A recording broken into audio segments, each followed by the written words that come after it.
QB chasing.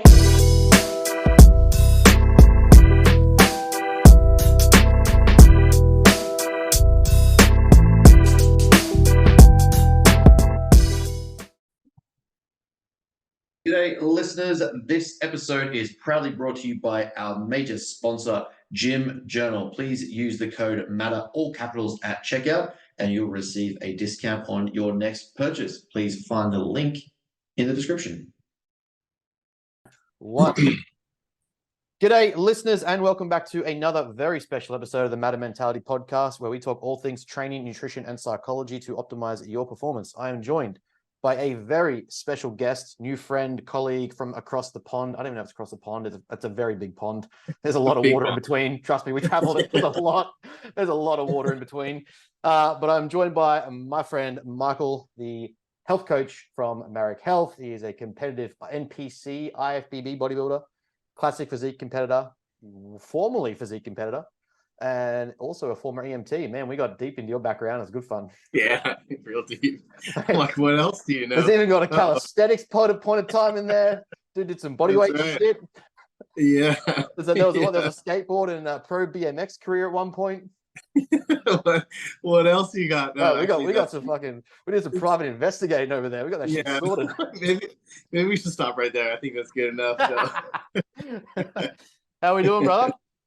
Doing well, man. Thank you. I appreciate you having me on here. It's been exciting. Just awesome to get to know you, meet you in person in Virginia at the the coaches summit there, and so to bring this all full circle here, meeting back up, and we got some cool training sessions back in Virginia, which was awesome at the shop gym. That was so much fun. The shop was such a fucking vibe. Hey, like, just coming back from that, like, we were just on such a high of like what we're bringing back to Australia mentally. Like, we were tired and fatigued and exhausted, but like training with the likes of you guys, Danny, some of Cavs athletes. I'm just like, I just want to ride this all day, every day. Like, this is just where I want to take our training and our business and just be at this level, like 24/7. It was just like, you come back here, like, don't get me wrong, our gym we train at, we're fortunate. It's a very good facility, but there's not much like the shop, in Australia, or at least on the East Coast. It's just, you've got like your Doherty's and your World Gyms and that sort of thing. But those unique one-off gyms where it's like, it's just grunt, cuss, iron, metals. Like, right. We got there, man. It was like, let us loose. Just let us have some fun. Yeah, no, it was definitely awesome. It's cool. Like, I'm fortunate here in San Diego. We have a pretty awesome, bodybuilder centric gym here. So we're pretty spoiled, but I mean, the shop gym is its own, premier. Yeah. It was awesome to be there. A lot of toys there. So yeah. There's just something to be said about like when a gym has like 5 variations of a hack squat, you're in a good place. Yeah, right. Exactly. Yeah. You get all the options. Yeah, exactly. Yeah. Oh, man. Really cool. Yeah. Like you said, I've been excited for this one. It's good to, I don't know, connect with people. Like, we got across the pond and Cav was like, I'm going to introduce you to all these guys. You meet someone who says such a big, talks a big game. You're like, yeah, we'll see. And then next minute, Cav's just like, you're going to meet these guys. Go talk to these guys. These guys over here are going to. I'm just like, fuck, okay. Like, this guy backs up what he says. Yeah, no, exactly. I thought the same thing. You gave your presentation. I was like, this guy knows what he's fucking talking about. Like, I like this guy. It's cool. And then, just kind of you meet. It's really cool. So shout out to Cav for like having an event like that where you have people who are really just on so many parallels, and just the networking capacity and just the ability to learn from new people and just talk. And it's fun, It's not like, I gotta go here. It feels like a job. It's like, it's fucking exciting. Like, these people are just as interested in this shit as me, and we have the same philosophy. Let's go. So that was the big thing for us, was like getting over there and seeing like because like I've told probably most of you now from the States, is like, the summit and the presentation and the workshop scene in Australia is just not the same level as it is over there. Like, you guys have like a season of just seminars, presentations, summits. Like, fucking Ali was telling me she does like 3 months straight of just going to different seminars and workshops and presenting. I'm like, that just ain't it here. Like, we just don't have it. So to get over there and see like, 200 coaches in an audience, or people trying to learn and get better, sponsors and businesses, almost like a fitness expo. You're like, what the fuck is this? Right. You know what? That's actually the first one that I've been to. Oh, really? Yeah, I'd never been to any other one. So when I got there, I was like, "Fuck, this is cool," So, and just to, I wasn't sure what to expect. I got there.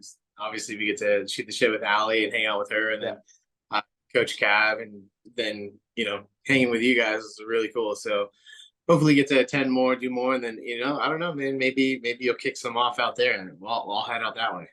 Oh, you're reading our future plans. Like Like I said, we'll come back and we're just like, all right, we got to change some shit. We're going to make things better here. Well, on the way. Mate, anyway, long story short, or rambles aside, let's dive into you. That's why we're here, talk about you, way you do things, the way you are, where you are, how you got there. Give us a bit of a background. It's like, like I said, we can pick at any point where we want to talk, but, physical activity, education, science, it's all been a part of your background to get you where you are and working for such a respectable organization like Marek. So, give us that background, give us that story. People, the listeners here, we try to explore those. So let's dig in. Yeah, absolutely. So, I think it really just stems from an overall appreciation for activity, movement, and I got to probably give it up to like my close circle of friends, whether they know it or not. It's kind of having that like competitive companionship between you and all your all your homies, all your friends, and I bet you I could do this better than you, or whatever it is. So I've done some fun shit, I've done some stupid shit with my buddies, but all in all, it's just having this overall appreciation for movement and doing something challenging. And I always appreciated like physical activity with sports as a kid, and it really was like alternative sport. So from dirt biking, skateboarding, really got into those pretty heavy. And then just wanting to be better at that. And then really appreciating kind of like the human body. So I think that's where it really stemmed from. And when I realized that I can go to university and I could just study the human body and how it works, I was like, well, shit, that sounds cool. Like, let me dive into that.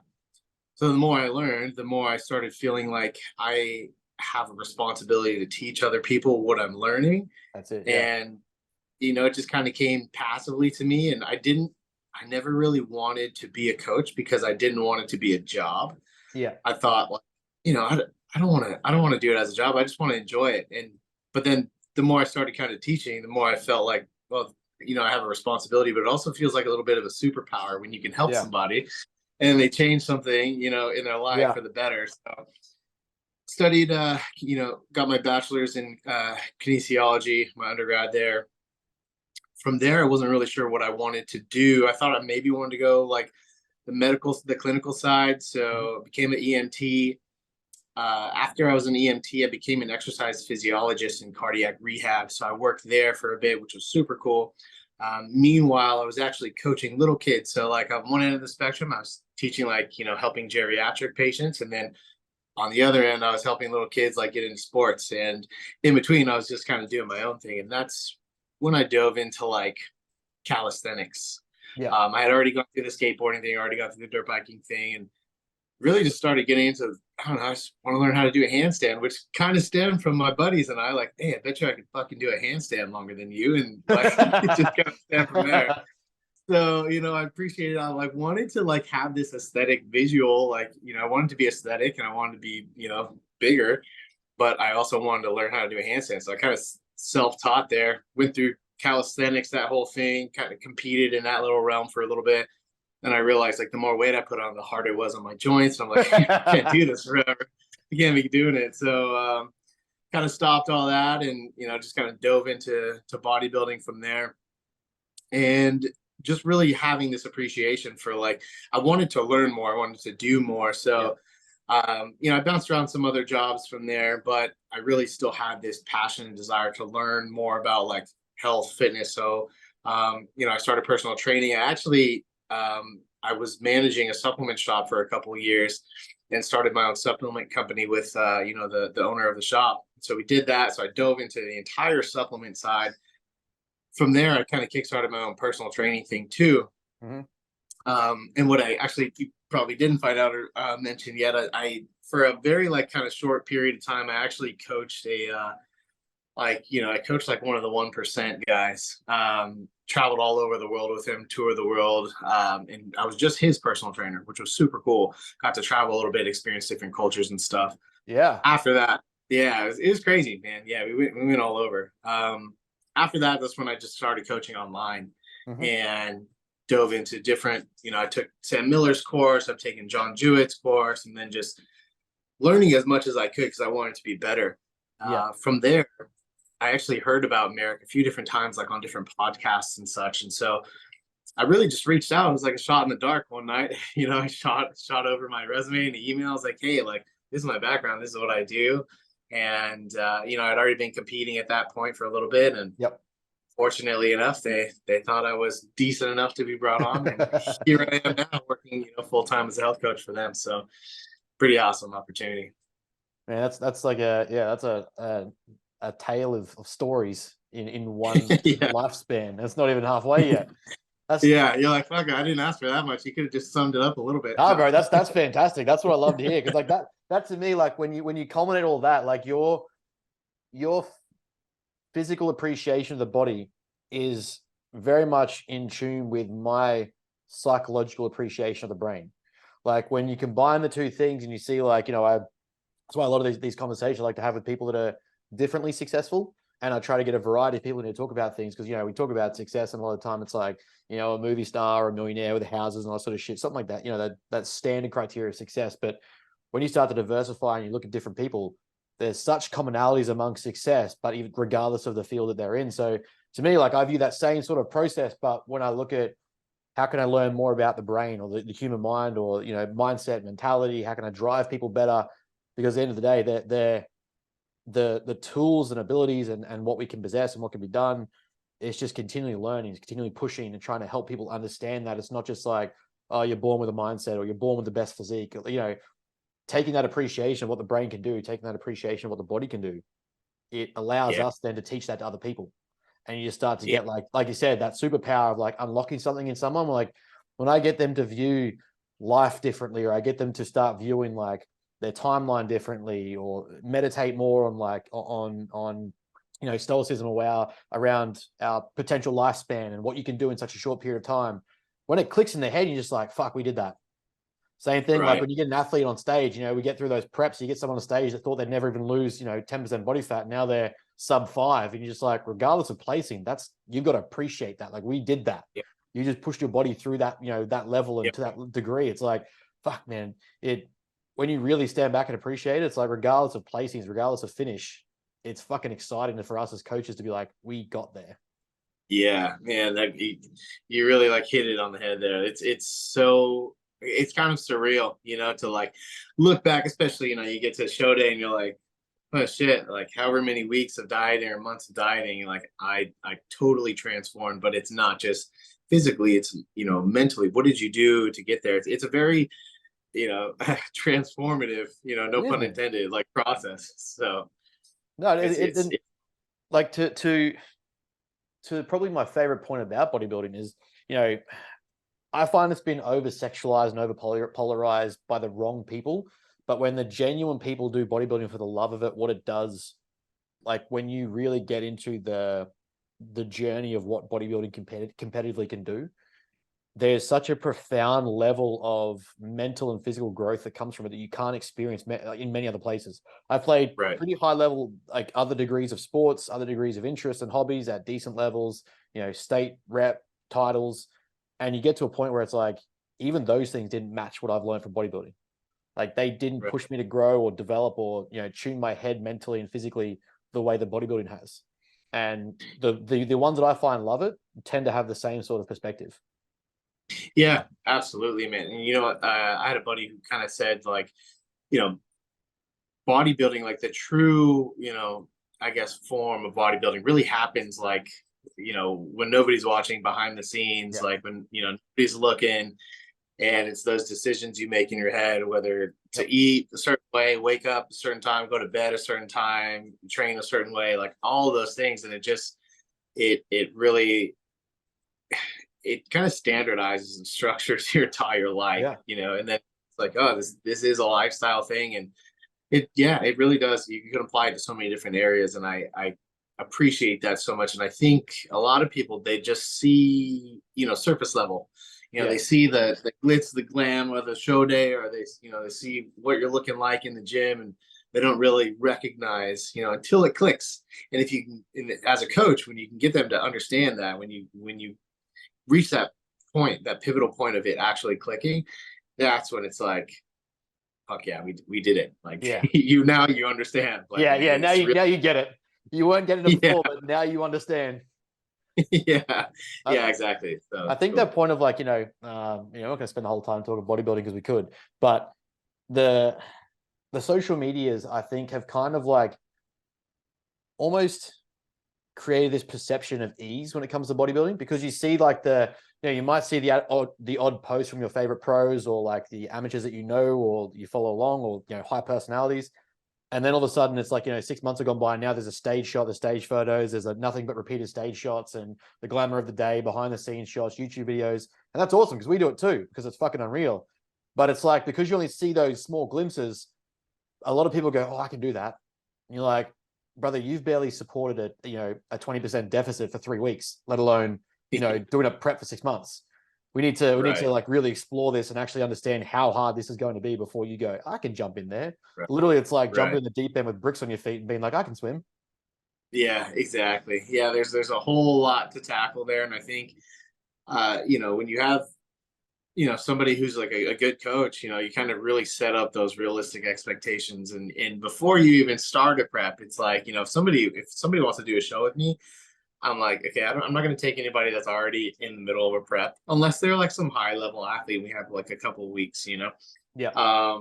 But I really want to set that stage for them to like, hey, this is what you can expect. Like mentally, are you in a, you got to go through all the check marks. Like, are you mentally in a spot that you're going to be okay with doing this? Are you financially in a spot you're okay with doing this? And there's a lot more into it than people think. So, but yeah, people can be like, there's misconceptions about like how difficult or challenging it might be. So Yeah, no, I completely agree. It's like, it's hard because like people get surprised. I actually talk more people off prepping than I do encourage it, but it's because so many people aren't ready for it. Like, I find people with athletic backgrounds or competitive backgrounds do so much better than those who are just like dabbling or want the experience, or I want to try it out first. Like, yeah, cool. But if what they fail to comprehend is that it is a competition, and it's a competition that runs for 6 months until one day. And on that day, you're going to be judged against 20 other people and then 5 other people, and maybe you make call outs, but you are being compared competitively in a scored ranking position against other people and how you look. That's literally it. And it's like, if you're not competitively inclined, just going out there for a good time is a terrible idea. Like, terrible idea. I also think like if you are if you are not okay with people going out there and literally judging how you look, like regardless of how you think you look, like you may look your best, to you, but you go out there and people are like, nah, and you get last, like you're gonna have to be okay with like that, So you got to be mentally like, you got to prepare yourself for that, and a lot of people aren't. I mean, and the crazy part from that, we get sort of like, I find, 2 responses. If you know that you're in this journey for the 10-year game, the 20-year game, that loss is motivating. It's like, fuck, I ain't doing that again. And my first show, I think I made top 10. I think I got 7th in my bodybuilding division. I was ready, but I wasn't ready. It was my best at the time. I was like, that's never going to happen again. I was like, as much as I went out there to make sure I finished the job and prove myself that I could do it, I was like, I fucking love this. I've fallen in love with it, but that's never happening again. And I was like, didn't make first call outs, but I was like middle of the second call outs. So I'm like, nah, that's fucking not how that goes again. Polar opposite. I've seen people who get, 7th, 8th, 10th, 15th, and just like, bodybuilding is a piece of shit and it caused all these problems and it's, all these negative things. It's like, what did you expect going in? It's going to make or break you. That's it. Exactly. Yeah, sink or swim, and then granted, like some of those people aren't well prepared with like who may be coaching them, they put them through a terrible prep and they didn't prepare them for what to expect. But that's not everybody. Not everybody has that sort of excuse, but it's tough. It's tough. But yeah, it translates the entire process, the entire the prep, the just understanding what everything that goes into it really translates into other areas of life. And it's 100%. just really, really cool. So Yeah, yeah, I like it. No, I completely agree. I was going to say, like, some of my favorite aspects is why, we talked about it in America and in Virginia. One of the reasons why I view the way I coach bodybuilding is I would consider myself more as a performance coach in what I study and what I do. But to me, the pursuit of bodybuilding is the physical manifestation of that performance. A lot of the time, Right. like the philosophies and the style, the actions, the tasks, the goal orientation, most successful bodybuilders tend to follow the same premise that other high performance athletes do. It's just narrowed down to something like bodybuilding. So to me, it's like, this is just a physical vehicle to deliver that degree of performance coaching. Whether I have an athlete that gets on stage or whether I have someone who just wants bodybuilding type coaching, generally those principles apply and they then carry over to the rest of someone's life, whether it be their business, their family, their degree, their studies. Most people that come to me and we work on bodybuilding, we work on their physique, we work on structuring, training, nutrition, tend to then excel elsewhere. And you see that the skills are because of what they've learned here, they applied there. Yeah, it's just a byproduct of the entire process here. And I think that's really such a crazy value that people get out of this. That may be unexpected.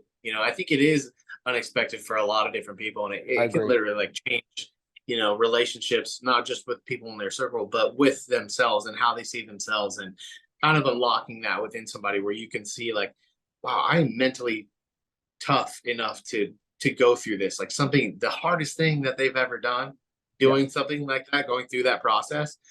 It like I said earlier, it's transformative, and that is it just unlocks like something else inside people to be like, you can really do anything that if you set your mind to it and work hard at it, shit, man, you can make it happen. Like when you've got social circles that aren't like bodybuilding inclined and they're asking you to go out and party and eat shit food and you're like, nah, I've got to prep, and you're 25. If you can do that, man, you can do fucking anything. Yeah, dude, that's for sure. It's that's so true. It's got to be one of the toughest things, like navigating that. I think especially like your first time going through really any, whether regardless of a prep or not, going through something like that, your support system around you, whether that's somebody's like family at home or friends, like if you are trying to take these steps to improve your overall health and like chase this physical goal or whatever it is, like if the people in your circle are not supportive of that, man, maybe need to reconsider a little bit. Yeah, man, it's tough. It's tough. It's one of those things, like, again, when my kind of like I don't know, you probably view it very similar, and we'll get into that for sure, is like, as a health coach of Marek, I view myself a lot of the time as more of like a lifestyle coach until we get to prep, where then I take over as like prep coach Ben kicks in.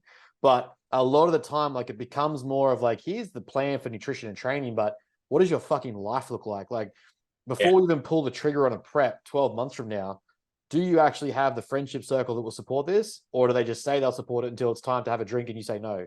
Or, your family are on board until it's time for Christmas and you got to say no to Christmas lunch and all their stuffings and the extra potatoes and all sort of stuff. Like, do you really have that support environment, or is it just right now people say it?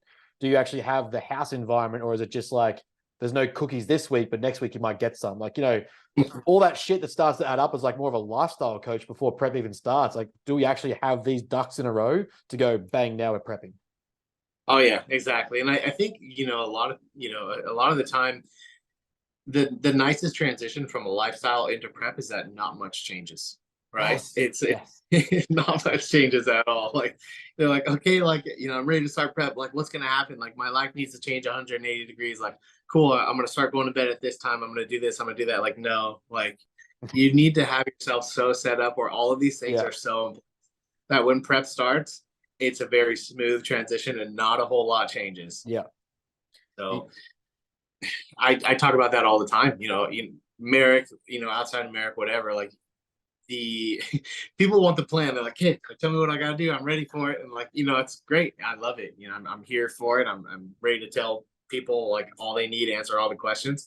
But it's a lot of the time people forget. It's like, okay, like they're going to have to do the work, but a lot of the work involves other things outside of just like going to the gym, training hard, and like buying the right food at the store. Yeah. Yeah. That's all the lifestyle shit in between, which Yeah. is a huge part of it. Yeah. So And that's what makes it so unique to other sports, is like other philosophies, other hobbies, whatever you want to call it. Is like, I played decent levels of rugby league, I've played decent levels of touch footy, I've played decent levels of schoolboy sport. There's nothing that's been so immersive and involving as bodybuilding as an entirety. Like, you can't get away with, I drink on the weekends, but I train really hard during the week and before the game. And then after the game, I might go out for get on the piss. Like, that doesn't work here when you've got to prep 6 months from now. Every weekend can't be that. Every weekend's got to be this. So how do we make that happen? What's your environment look like? What's your friendship circle look like? What's your bed schedule look like? What's your work schedule look like?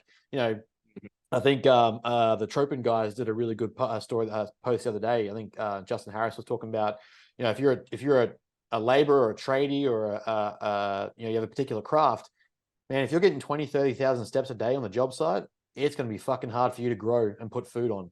Like, so yeah, like those things start to add up, where for other sports, it might not matter as much, right? Like, they're these little minute details that people don't really take into consideration, that when it comes to us getting you a long-term result, we've got to weigh that shit up. That stuff starts to matter.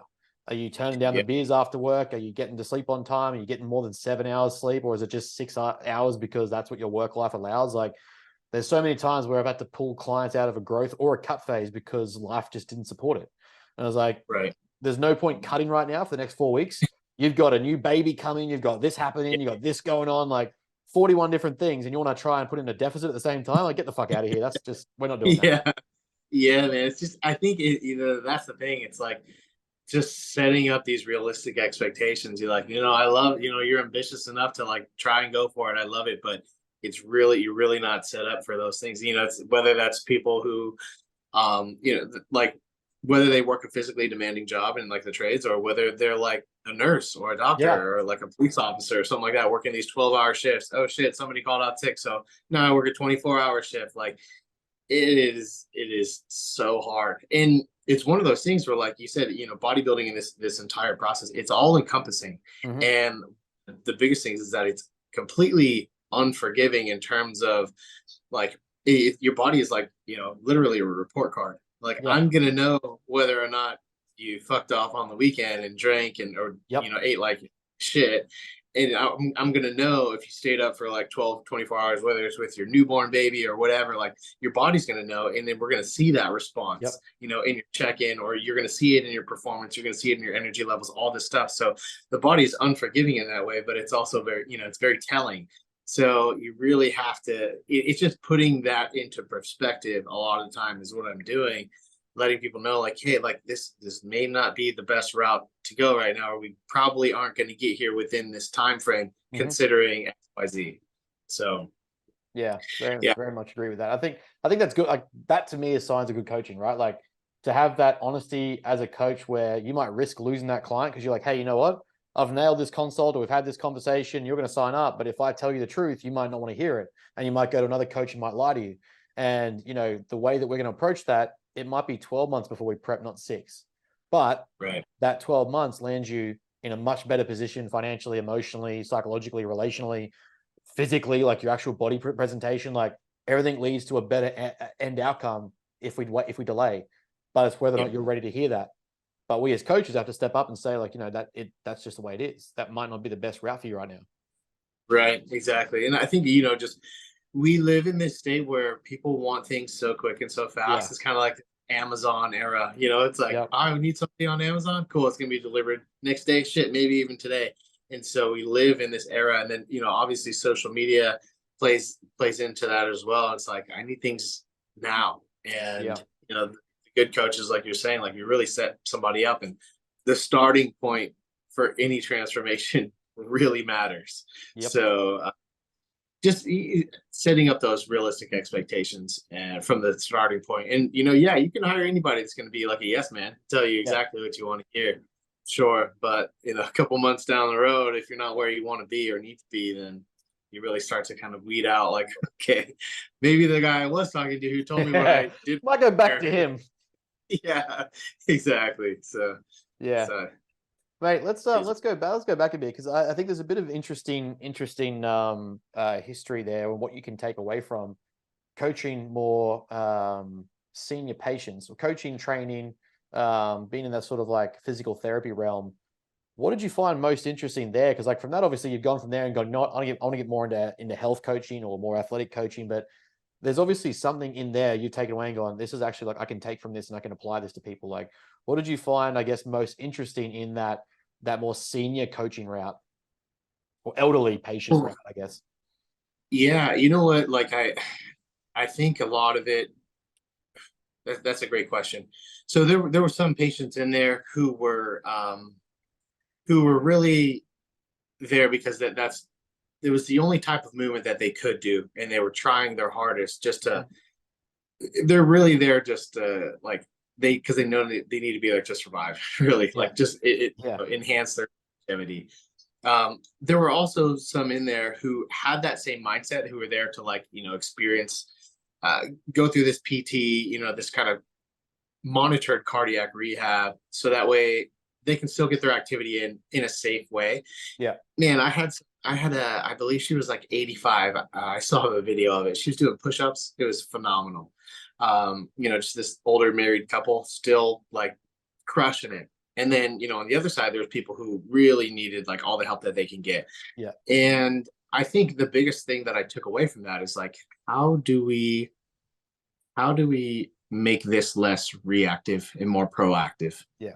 And that's kind of probably what stemmed it. It's like, all right, I have a job in this duty as a coach to make sure when we all reach this age that we're going to be as healthy as we can be, as mobile as we can be. I don't want myself to struggle getting on and off the toilet, when I'm old, stuff like that. So it really just stemmed from there, being way more proactive. And I think that's really what's great about something like Marek Health, right? We're not this reactive, typical Western medicine where it's like, hey, come to me only when you're sick, or come to me when you have no other option. And that's probably the biggest thing, being just proactive about health and going, hey, like I seen what it's like on the other side, where it's like, we're on our last leg here. We're not hanging, we're not doing a lot. So that's probably what it was, man, honestly. There must be something to that, because please, this is not a sympathy or pity conversation, but so I was the carer for my father when he was going through his chemotherapy, and it was like he went through pretty heavy stints, like three terminal diagnoses. The guy was a stubborn fuck. He was just like, I'm not going. And then he got 3 different diagnoses, like, yeah, you're terminal. And he's just like, nah, fuck you, not this time. But I was his carer and his rehabilitationist, and like I got his programs, and that was basically like my job was to take the program from the specialist with him to the gym, train him up and sort of make sure that he goes to the gym safely, knows what he's doing, because I had a bit of a background in training from sport. And so I moved in with him as a carer rather than just a son. And watching like that sense of, I guess, accountability and longevity, like there's a role here to play in someone getting better. Like I took that pretty seriously and pretty personally. Like that was my obligation here. Like of anything that I do for the next 2 years, 5 years, fuck, this could be 10 years. I don't know. But I've committed to making sure that this guy at least tries to get better and has someone to be accountable to and show up to. And that I think led to an interest a lot more in kind of how do we not get here, rather than let's fix it when we do get here. How do we be healthier to not get here? What can we do in the interim to be healthier and prevent these things, or reduce these risks of illness, reduce these risks of problems? How do we get people living more optimal lives, for lack of a better word that I hate most people using? How do we get to that point before it obviously happens, and then trying to fix it? Like you said, that reactive approach. Yeah, absolutely. And I think, just having such an appreciation for that proactive approach just really, prompted me to learn as much as I could. It starts with the very basic, like, okay, like how can I be a good personal trainer? Tell somebody how to work out. Okay, let's dive deeper. And then, as you learn more and more, there's levels to this, and it's just like this entire, this entire space under there. It's kind of like that Dunning-Kruger effect, right? It's like you have imposter syndrome, or like the more the realize, the less Yeah. And it kind of just starts from there and goes, okay, like how can I be the best sort of proactive coach on the lifestyle, health, and wellness side? Remove bodybuilding from it. That's like the cherry on top. That's like performance stuff. But like the real, like the meat and potato stuff is like, how can I help somebody and understand this stuff at a basic level to maybe change somebody's life around and help them literally just live longer? So that's where it's at. Like that, that's where the coaching, the heart and soul of like coaching is probably for me. And bodybuilding is just fun, Yeah. So that part is just the cherry on top.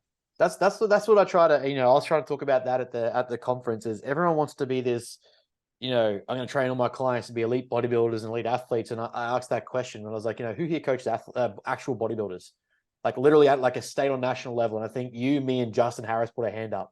We're like, Yeah. okay, so there's 3 people in a room of 300.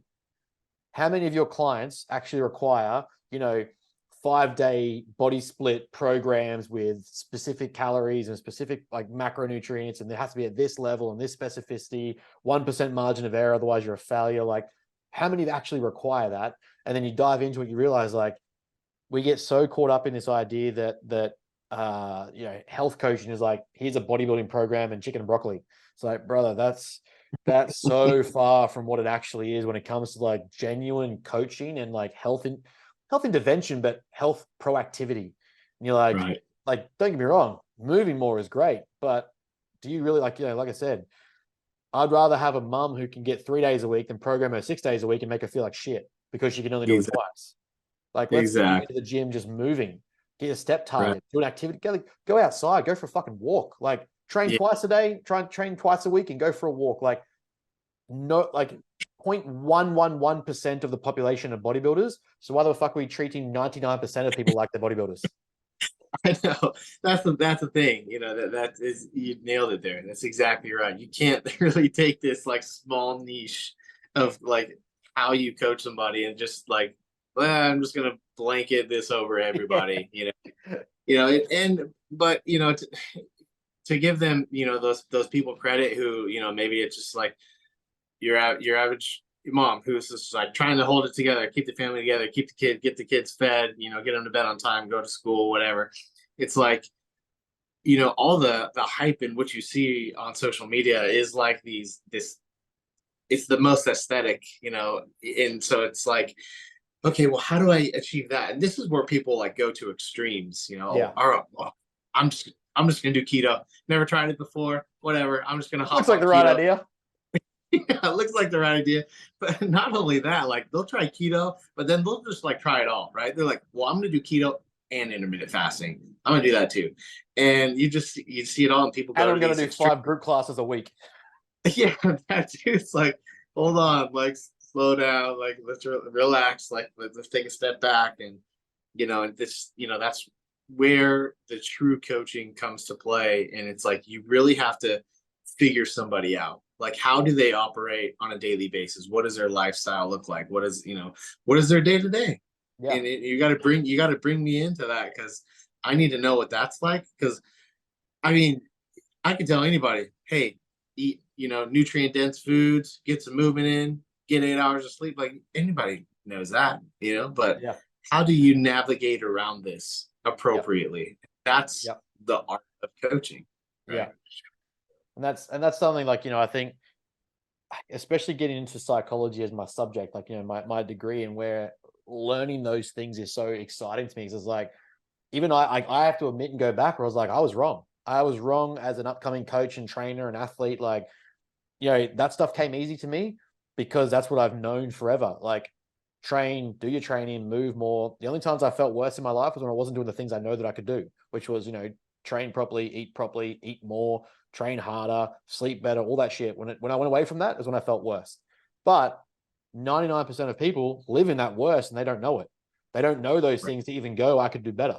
Like, I speak to people all the time. They're just like, I'm in this like chronic sense of pain or this chronic sense of like fatigue and low energy. And it's like, well, hold on. That's not normality. That's not what we're supposed to be. You're talking about like chronic fatigue at the age of 30 because you go to bed with 5 hours of sleep at night and you go, oh, well, I wake up because I have to. It's like, whoa, wait, we can improve this slightly and make your, like, this is even just about bodybuilding at this point. Like, we can just make your life slightly better and then it spirals upwards from there. But it's like, we get coaches where they're just like you said, let's throw everything at the kitchen sink and see what sticks.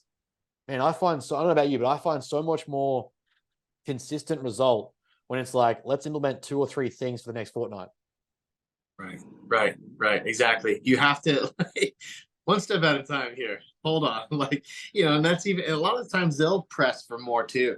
I'm like, hold on, like your state and like what you think is good, is all relative, and this is, really helpful too when we can have some quantitative data outside of, this qualitative sort of feedback, subjective data. We can look at, hey, look, this is what your serum labs are, and let me paint this picture for you. We can start to probably validate how you're actually feeling. So it's, you're not making it up. We could see that here in your labs.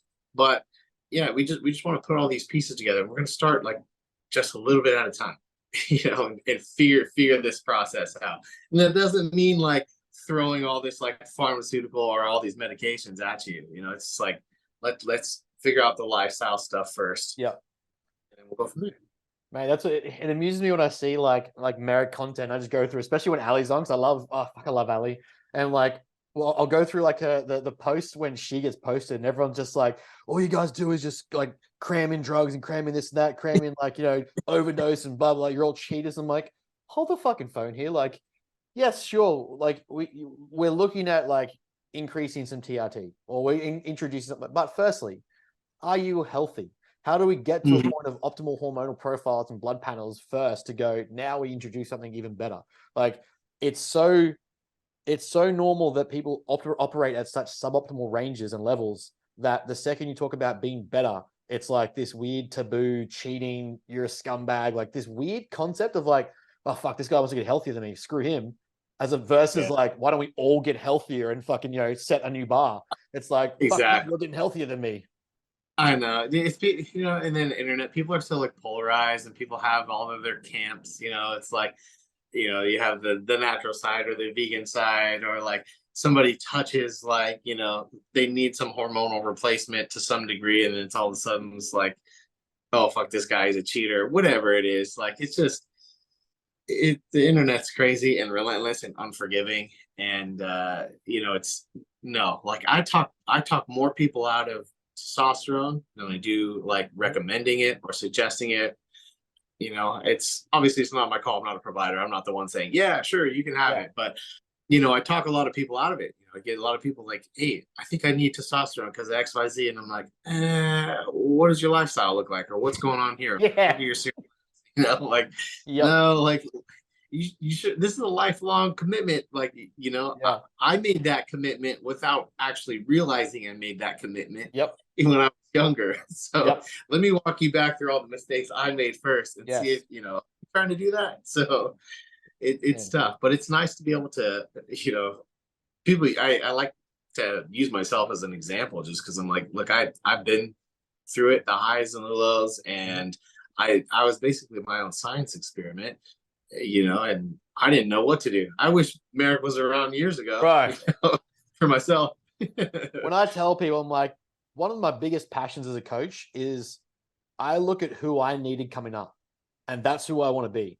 And like, I wish there was someone that thought like me, or at the level, the level I think now, where I'm like, I believe in such higher goals and higher ordinate goals and pushing myself, but also like working the strategy, knowing the system, being more plan orientated, healthy focused, lifestyle focused. Like, I wish I had that person when I was coming up, and that's how I try to coach, so that you can learn from, like, I can shortchange the distance from A to B, but also you don't have to make as many mistakes as I do. But also has to mean you've got to listen to me when I tell you. Exactly. And people like, gosh, they just want, like I said earlier, it's like they're in this like kind of Amazon mentality where like I want it and I want it now and they need it now. It's like, well, hold up, like all these things have to be in place, and we just got to go. This is a journey. You have the rest of your life, really, and we're trying to make the most out of it. And we're not like, you can waste your time, or we can get there efficiently. And I just hate like spinning my wheels, because I've done that for so long, whether it's like with training, nutrition, I'm trying to cut, or I'm trying to put on some muscle mass. Like I've done it. I've spun my wheels and stayed in the same place forever. And I'm just tired of doing it. People ask me like why I'm so like detail oriented. I'm a huge data nerd. Like I keep data on myself. And but that's the reason why, because I'm tired of wasting my time, because I already wasted too much of it. And so if people are going to rely on me to help them out, like, hey, we're not going to be wasting time here. It may not come as fast as you think it is, but we're not going to be wasting time as long as you adhere to the plan. So yeah, with that approach, everything becomes a lesson, right? Like even if there is a hiccup or a stuff up or a screw up or a setback, like you can look at that and go, okay, what happened in that screw up? What happened? What did the data do when you did this? Or, one of the things that I really like to do with clients is, when something goes well, okay, what were you doing when it went well? Or when it goes wrong, what weren't you doing when it went wrong? Oh, so now we can look at that data and go, okay, but when you were doing it right, this didn't happen. When you were doing it wrong, you weren't doing this. How do we find that middle ground there? How do we combine those two things? So now we know what to do when it's going right, and we know what to go back to when it's wrong. Exactly. Yeah. Just understanding all the variables that influence these things, right? It's like weight's an easy one. Like, oh, like, man, I woke up and I was heavier than yesterday. Or what? I'm like, okay, well, let's like we're gonna drop food down. Like what happened? Did you not poop or like whatever it is, So just I think, that's where the value of like having a good coach is. It's just somebody that can kind of understand these variables and what influences what. And, kind of laying that out for somebody to understand. Then, it clicks like, oh, okay, I get it now. I understand. And it's nice to be able to know these things. And, a lot of things, as coaches, sometimes we feel like it's like, oh, this should be kind of common sense, but, just, you got to kind of keep it basic, got to keep it digestible for them to understand, and I think we'd probably be the same when, I sort of view it as, and I've had to take that coaching ego cap off and sort of step back and go, I thought I was speaking simply, but that's simple to me. Taking that step back and going, well, if a mechanic came up to me and started talking about my fucking pistons and I'd be like, I don't know what the fuck you're talking about. But to him, it's a piece of piss, right? Like that's second knowledge to him. Like he's like, what do you mean? How do you not know what your carburetor is? I got no fucking idea. Like that's why I'm paying you to tell me. But that same approach as coaches, sometimes we get caught up in like, what do you mean you don't know what a protein is? Like you should just know proteins. Like, hang on, we got to understand that they're not us, and the client isn't us. They're not interested in being us, but they want to learn. So let's go back to where they are versus trying to assume where we are. I think that is such a not a misconception, but it's at least a misunderstanding. I think by a lot of coaches, like you get the 25-year-old mindset wellness female who lives at home with mum and dad and still drinks chai lattes every day that cost her $20, and she's trying to tell a mum of 3 and a dad on night shift about how to optimize life and just manifest it, make it healthier, get your 8 hours sleep. It's like, come on, man, there's so many other variables here where that's just not at play.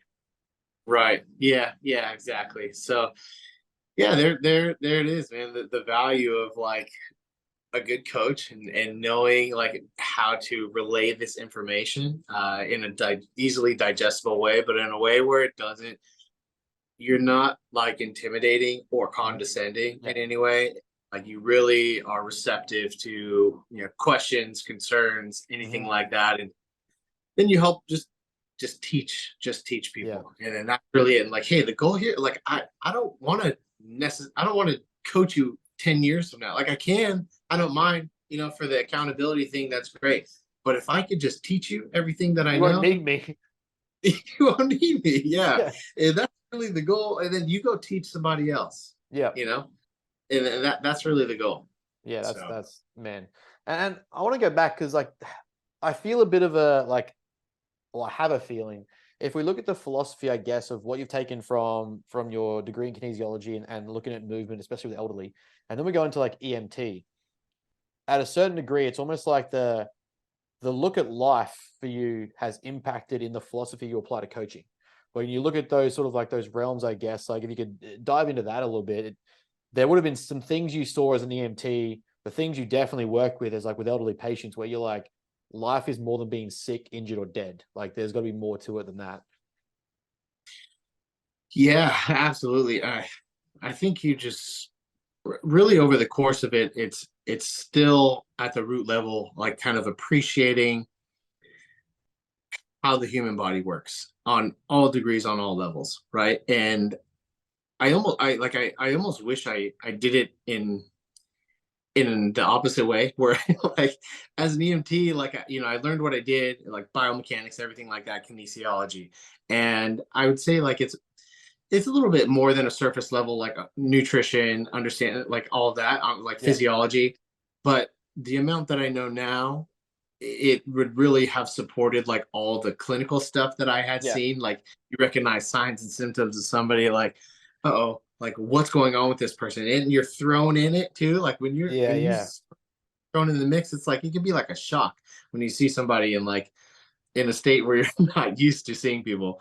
And you know, it like I said, it develops this kind of, the root of it is appreciating the human body and understanding how, whether it's like an allergic reaction to something or somebody has like a traumatic wound, and how is the body really responding. My goal is just to help people overall, and that's really the root of it. How can I help people? And whether that was from a clinical standpoint, like being an EMT, or whether that's in cardiac rehab, working with the geriatric population, whether that's now here at Marek, really, I think it's like kind of like 360. It's just obviously not so on the like trauma, like clinical side, but it's understanding how I can have the ability to learn as much as I can and help people. And that's kind of where, that's probably how I ended up here. The appreciation for the human body, understanding like seeing things on like the extreme level, on either end. And then going, okay, well, how can I help? How can I help? And where do I start? And I guess I'm just doing the best I can along the way. So that's really, try. Try. We try our best. I make no promises, but I'm trying. Yeah, that's really it, man. I think just like having an appreciation for that, and then along the way, you get to meet people and who are really doing the same thing, have the same sort of philosophy, and that's what's great, because it just really makes the world a better place, I suppose. No, I completely agree. I mean, just on that, then we move towards, I guess, your philosophies through. We kind of touched on, we'd talk about this a little bit, but not just bodybuilding. We could talk forever about bodybuilding, but I think like if we get into, what's the philosophies and the approaches, I guess, when say someone starts up with Marek and they come to you, they've had their consultation.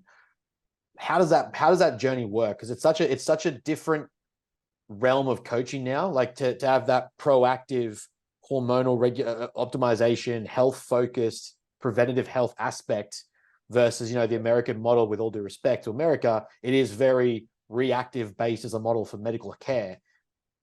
How does that journey work? How does that philosophy go with you, and how do you sort of approach that with not even just someone looking at optimizing their test levels, but actually just being healthier, being better, like whether you're 25, 45, 60 or 32, like you're getting a diverse walk of life of people that are now coming to the senses that they should probably be better, and also their hormones play a big role. How does that, I guess, that journey map out? Yeah, that's a great question. Oh gosh. So it is unfortunate, like the kind of the Western, kind of typical Western medicine way of it, very reactive. With being a health coach at Marek, it's first helping somebody realize that they're, what is their baseline, and what is, an optimal baseline based on like reference ranges that we like to have and we like to work with, comparing that to some Western medical ranges, and we can look at just, that quantitative data there and go, okay, hey, look, and I'll compare it all the time. I'll compare like the LabCorp ranges that people get, and then I'll compare them to ours and say, hey, look, like good is not great, and we're not just trying to be good, we're trying to be optimal here. And where do you fall in between that, and how do you get from good to great? And whether we get there through like pharmaceutical intervention alone, or ideally with like lifestyle interventions as well. And that's really the main component where like I sort of sit in this like lifestyle intervention. Ask me all the questions. I'll tell you like how these like pharmaceutical drugs work, the mechanism of action, the pharmacokinetics and like dynamics, how the drug works on you and how the body like receives the drug. But how do we get there lifestyle wise? And that's kind of like taking it back to everything we just talked about. And so that's kind of where I play that role there. And Marek is more so this like, hey, come to us, we'll check your lab work. You can ask me any question you want and you'll get a response much faster than if you emailed your doctor, or like you needed a question, needed me to ask the provider. Sure, I'll ask the provider and I'll probably get you an answer probably within 48 hours or less. And it's a bit like very open communication, and it also kind of brings down that wall that people have of like, oh man, I got to go to the doctor. And like, when I go to the doctor, I feel uncomfortable talking about XYZ. Like, man, I can tell you how many people are just like more receptive, when it comes to just like, or, just more open to opening up about themselves. What are they actually doing? What are they actually taking? Like a lot of times people aren't that honest with their doctor when it comes to their diet or that, the doctor's like, hey, like, how's your diet been? Oh, it's been okay. This and that, but when I talk to them, I'm just like, hey, I'm not here to judge you. I'm literally just here to help you navigate through this, to help you figure out how to go from like good to optimal. And people just open up. And I think that, when I can relate to a lot of people like that, it's people get that white coat syndrome. You walk into a doctor's office and you try to take their blood pressure, and their blood pressure is going to spike, because it's in a doctor's office. People can talk to me from like the comfort of their home, on their Zoom, and sometimes with their camera off, so they can just talk and we get to know each other and like build this relationship and this rapport with somebody. And I can talk to somebody way more frequently than they will with their doctor. Yeah. So it's creating this like natural, organic, safe, relationship where, I am serving as a resource of information and help to get somebody from good to optimal. But not only that, I have an entire clinical like team on my side behind me, like, and we're all supporting this like proactive sort of health. And so that's kind of the role that we're serving there. And whether, like I said, whether that's a lifestyle intervention or pharmaceutical, intervention there, it's usually a combination of both. And the goal is not to just like give somebody a drug. The goal is to help them understand how that works, why it works the way it does, how your lifestyle changes will help to get you from A to B. Ask me questions along the way. And that's kind of what that journey looks like. Of course, we have like, the things that we kind of need here. That's like getting your lab work taken care of, making sure we meet with the provider. And that's not getting lab work done once a year. And, it's getting it done multiple times. But then on top of that, like, what does that lab work consist of? What are the markers that you're looking at? And 9 times out of 10, actually probably like 100% of the time, the markers that we're going to look are way more thorough, way more comprehensive. And I'm going to talk to you about what all of those markers are. Like, you get your lab work back from your doctor, people see it like another language, like hieroglyphics. Like, I don't know what this is. And you go talk to the doctor, and the doctor's like, yeah, it looks good. Sure. Like, maybe work on this or whatever. And it's very short and not as, not as thorough. But with me, like, I'll get your lab work back and I'll walk you through each one of those markers, and I'll tell you what it is, like, what it's doing, like what this represents in your body, and then how to improve it. And so just like relaying this sort of information kind of breaks down a lot of that, like, stigma or, that discomfort when it comes to people just going to the doctor, And so when you can break it down on just like a normal, like kind of conversational level, like, hey, like, what's up? How's it going? How's your day? What's going on? This is what this marker means, and this is how we can improve it. Ask me any questions about it. Are you taking XYZ drug? Do you take recreational drugs? Like, what's going on? So that's kind of how it is. Like, and it's transformative, And it's such a different approach. Like you said, we get to that point where you kind of you get into the doctor and I could be wrong, but there's a lot of, I guess, stereotypes in TV and stuff that we see over here that is quite reflective of American medical systems. But it's, 99% of the time you're going into the doctor, it's something negative you're getting back. Like it's always something like counterproductive or negative, or at least has a negative connotation where you're like, fuck, I don't want to see this guy again. I'm going to be told about my diabetes, or told about my blood pressure, or told about this. Like, you start to develop almost like an existential angst of like, I'm going to the guy who's supposed to help me medically be at my best, but all I get from him is negativity. Why the fuck do I want to go for that visit? Why do I want to go there? Now I'm going to ignore it for 10 years, and now all of a sudden I've got all these problems because I wasn't actually addressing those issues. I was more so denying they exist, so I don't have to go see him. Whereas like in this approach, I guess, and it's something, I try to take with even my athletes and stuff, because I make sure they get tested and make sure we go through everything. It's not just 1 or 2 panels. It's not just 1 or 2 points of blood markers. It's not like, I had a consult with a guy today, and he just went through standard GP, got his blood panels, but not his sex hormone tests. I was like, okay, I can't, this is, what are we doing here? And then went and got his sex hormones test. It was just estradiol and testosterone. I was like, well, where's your SHBG? Where's your FSH?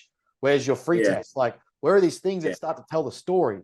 Like, to me, when I'm looking at these things, I'm like, I'm playing with the matrix here. I'm looking at these words and numbers paint a picture and tell me what's going on. Like, they're intersecting and interacting, and it's systematic. So me looking at your ALT numbers without seeing what your testosterone is or what your stack design is, I don't know what the fuck's going on.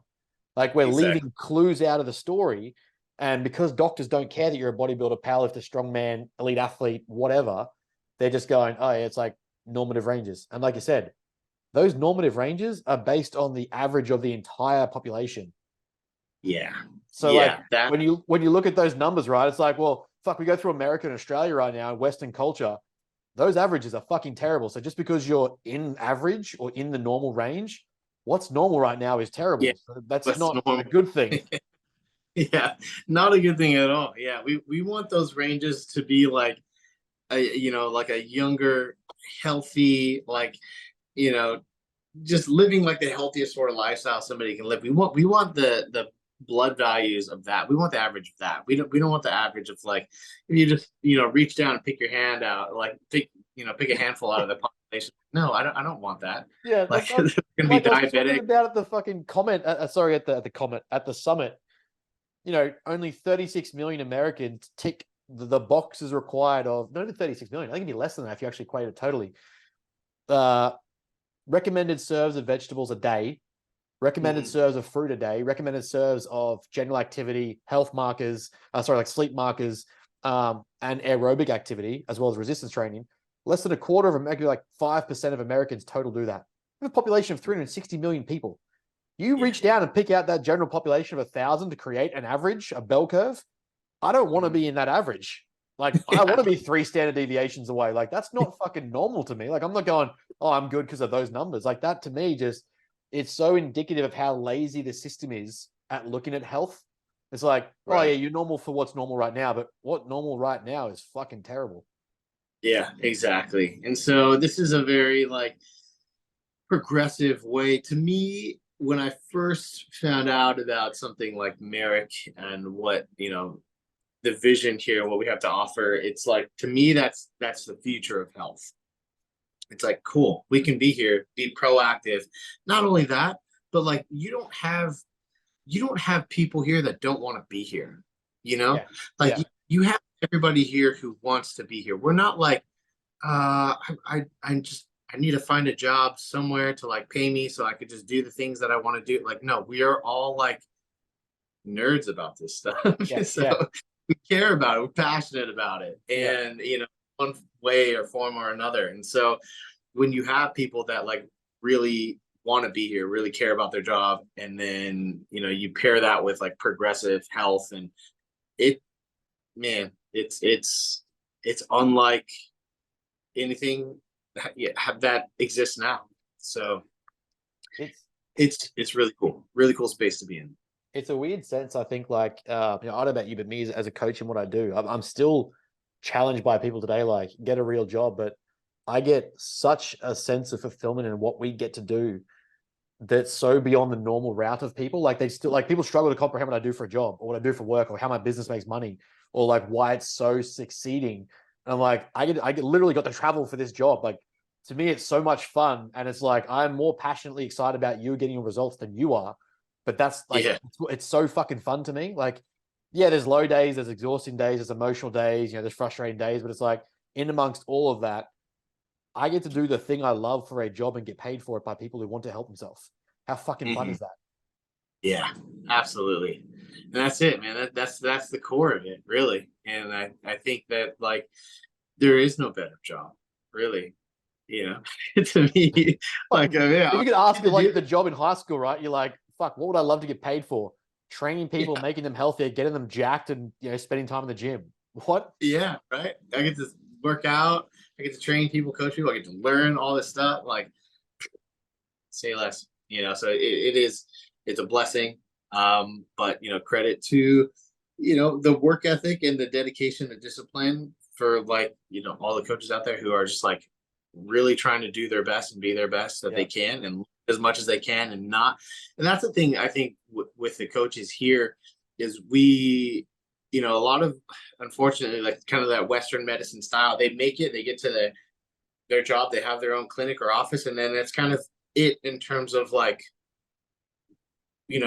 don't have that or desire maybe to continue to education, continue learning all this and that. Here, I'll read studies all day. I'll learn. I want to stay up to date on all this stuff. And so, like I said, nerds about it here. So we want to learn as much as we can. We have clinicals weekly, we have all of our coaches talking about XYZ every day, just trying to learn as much as we can. So it's a really cool pool of data that we have in different perspectives, different, approaches to different things, like what works, what doesn't work, It's a plethora of just information. It's overwhelming sometimes, but it's awesome. Yeah, it's fun, right? It's good. It's what makes it interesting. I mean, the thing that excites me is that, I was pumped when I started seeing you guys on the Bro Chat as the major sponsor, and for where I started pushing that, because it meant that bodybuilding starts to view the health lens. Seeing guys like yourself, coaches like me, a few colleagues that I have in Australia, where we're trying to really push that more minimum effective dose, healthy profile ranges first. That in the up and coming of coaches in bodybuilding and health, to me, means we can get the same benefits, we can get the same responses. Still have those genetically elite gifted people, but not have to, not so much kill ourselves, but we're mitigating so many of the risks. We're harm reducing versus fuck it, just send it and see what happens. We start to get down that route of data and health science. It's hang on, 10, 15 years ago, it was considered a cool diet because you had chicken and rice. There's so many more micronutrients, antioxidants, health profiles that we need to look at your diet as a bodybuilder to make sure that you're healthy, that liver enzymes are okay, that kidney function is okay, that your heart can handle these things, cholesterol levels are in check. That all starts to add up, and just going, fish and broccoli, fish and rice is okay. It's it's okay, but is that going to help you do this until you're 50? You shouldn't be getting out at 30 and going, I'm ready to die. That shouldn't be normal. We should probably live with this longevity, right? Whether you stay in it full time or whether you want to go out and live life afterwards, we should probably be a bit healthier and smarter about it. Exactly. And that's what's allowed me to be selfishly better and better each year, as a bodybuilder, knowing how things operate, and how whatever particular drugs work the way they do, where my serum markers should be. But I guess more than that is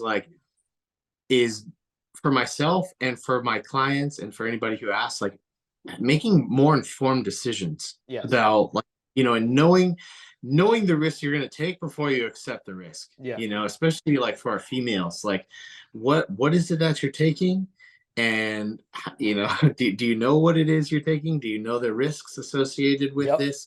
This is exactly how it works. I'll lay it out for you.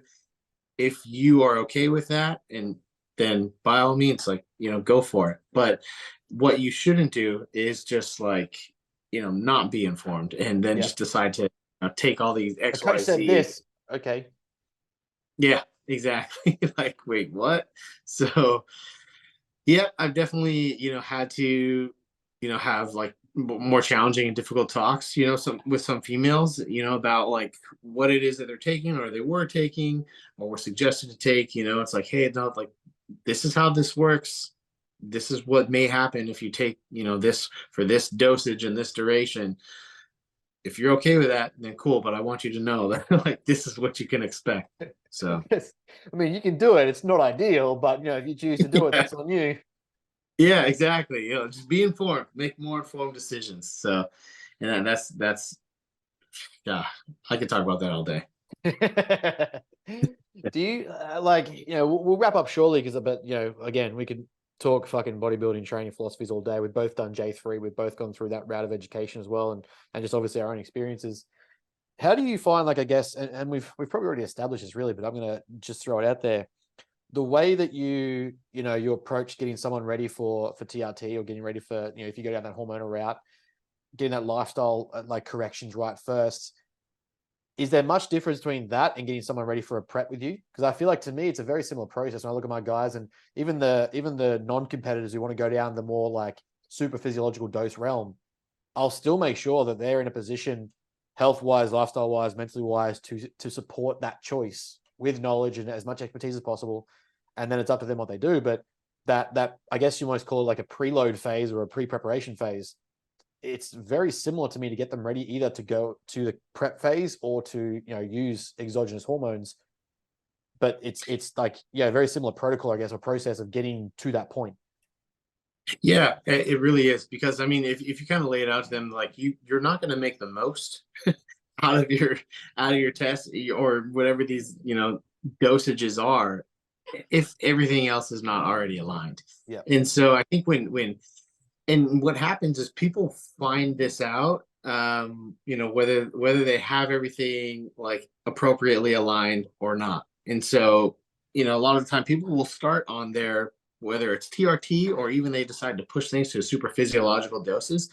And if things aren't aligned, then, a lot of times they're like, well, it isn't what I thought. I'm not feeling the way that I thought I would feel. I'm not getting what I thought I would get. Like, well, I hate to break it to you, like, it's not like, there's a lot of misconceptions about like what people think starting on TRT is going to be like, or like starting on whatever dosage amount. Like, people start and they don't do the minimum effective dose. They hit this ceiling dose and they feel like shit and have all these side effects. Like, if things are not like optimal lifestyle wise, you are not going to get this beautiful effect that you're envisioning. So yeah, absolutely. Like the approach, the step-by-step approach to getting somebody like on TRT and making the most of it, or even super physiological doses, it's the same thing, or even without them at all. You got to mitigate the stress. You got to make sure your sleep is there, getting enough adequate total nutrient intake, and then quality, intake as well, macros and micros. It's everything. Looking at your lab, seeing if you got any organ function, seeing if you have any deficiencies, any of that, kind of optimizing there, and knowing that it's going to be a process. But absolutely, you got to tick all those boxes daily and consistently link those days together, turn those days into weeks, into months, into years. And that's really when you'll start making the most of it. So if you are on, if you're on a minimum effective dose of TRT, like you'll probably, no doubt, like feel better if all of those things are already in place and you have that minimum effective dose. Like, don't try to use it to like as a band-aid to like fill the gaps or whatever like it is that you're missing in your life. Like, it's not going to work that way. So yeah, you can try to cheat it, and some people do, and you can see results if you're going from like null, like zero to you're blasting. Of course you're going to see results there, but crank a gram in your first week. Yeah, exactly. Yeah, but it's this is a long game, and it literally is a lifestyle. Like, whether you're trying to be a bodybuilder or not, it's a lifestyle. So yeah, the approach is the same. That's such a misconception people have. Like, they think we do it just for the vanity, or like, only bodybuilders need to go to the gym and train hard and yada yada. But like, we see and we know that andropause is a pretty common thing. It's a pretty prominent thing in men. After the age of 32, we start to decline testosterone production.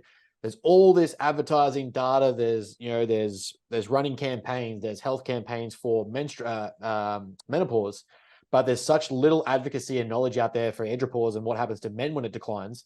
Yet what I see, and I spoke to Gerard about this as well, I see pretty commonly, especially in Australia, is the highest range of divorce, midlife crisis, mental depression, and suicide clocks in around the 45 to 55. Now, what age do we start to see the largest onset of andropause in men, where we have that biggest reduction, is around 40 to 45. That's where it really starts to kick in. Most people probably even sooner, because they live such shitty lifestyles. When we're talking about these things and longevity of optimizations and making sure the body's healthy for long term, man, modern science has allowed us to live to 90 to 100 years old, and we're declining in health optimization at 40. Like, you've still got 2/3 of the innings to go. Like, you're 2/3 of the game left, and you're at like shit health there. Like, It's not just bodybuilders that need that worry about these things, or like, just to get jacked on stage. Like, we want to look at this long term. How do you live? Yes, Arnie's taking all these things and he has money to get healthy, but the dude's 80 and still jacking it in the gym. Like, there's a reason why that's possible, that we kind of want to allow everyone to have that potential, like to potentiate that for everyone, right? Like, I just think it's such a misconception where it's like, oh, only bodybuilders concerned about their hormones and their training and their nutrition. Like, nah, bro, we should all be probably pretty concerned. Yeah, we should absolutely be pretty concerned. And I think that's the role that we are currently serving and will continue to serve as coaches. It's bringing this into the light and like helping people understand this, like, hey, like we really have to get these things, like we really have to restructure perhaps your perception on this entire process. And like, how do you go from like feeling like shit at 40 to like turning your life around after X amount of years of not really taking care of yourself? Like, it's possible. It's just going to take some time. So yeah, like I said, that's the role we're kind of serving as coaches, to make sure that we can help people just increase their overall health span, not just lifespan. It's a fair way to put it. Mate, let's finish up, because we'll keep rambling for fucking, I'll take your time up the entire day. I've got two questions for you that I want you to kind of give into, but this is going to be coming more from your personal experience with your competitive career. We went right back and we even found photos of like 2013, I think was your first competition. Which again, people need to comprehend. It's now 2023. This guy's been competing since 2013. That's a decade. Like, people really don't comprehend time spans and goal orientation. So in your decade of competitive experience, performance experience, what's the biggest piece of advice that you would give up and coming bodybuilders, listeners that are interested in competing or might be coming to one of us for a comp prep? Like, what's your biggest piece of advice there? You know what, I would say the biggest piece of advice is, if you are like humble yourself and recognize that you probably don't know everything, so you should hire a coach. Like, hire a coach. That would probably have been the best thing that I could have done. I understand that, like, when people are first starting, and people are starting younger and younger, and so they may not have the means or the funds to hire a coach. Just don't rush into anything. Especially exogenous hormones. Like, you can really get so much out of just mitigating stress, getting enough sleep, getting enough food, training hard, like all of that. You can get so much out of that, and don't rush the process, especially when it comes to drugs. Yeah, man, completely agree. Completely fucking agree. You see Instagrams now where there's like guys that are cranking 18, 19. They're just like, yeah, this is my stack, and it's like 10 grams a trend. You're like, what are you doing? Like, what? Like, what's going on here? Yeah, who advocated for this? Yeah, your starting dose of test should not be like 500 or higher. Like, what's going on? You're like, you started with gyno nipples at 20. You're like, come on, man, what are you doing? Yeah. So it's just, you're just opening yourself up to like exactly what I did. Like, I started young and I was like, yeah, I want to compete. This is cool. Like, what drugs do I take? And I just made mistakes, too many of them. But hopefully, that's the benefits of us as coaches, right? Is you can learn from that experience without having to make those mistakes. Exactly. Yeah, exactly. So, and second and last question, I guess, is given your extensive background of different interests and research and readings, what is one book that we could add to the recommended reading list for our clients that you would suggest they read straight away? Oh, that's good. You know what? Like, I'd have to say, there's one that's not really bodybuilding kind of related at all.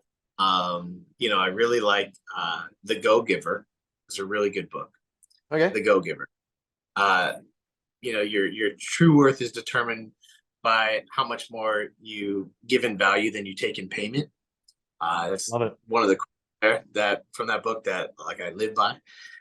So, and it's probably, it resonates with me as a coach. So that's a great one. Outside of that, I really like if when it comes to like coaching or understanding, whether you are a coach or whether you're just like somebody trying to understand the process, I think Fat Loss Forever by like Lane Norton is a really good one. It's a pretty easy read, and he kind of breaks things down easily if somebody's trying to like understand things on that level. So Love it.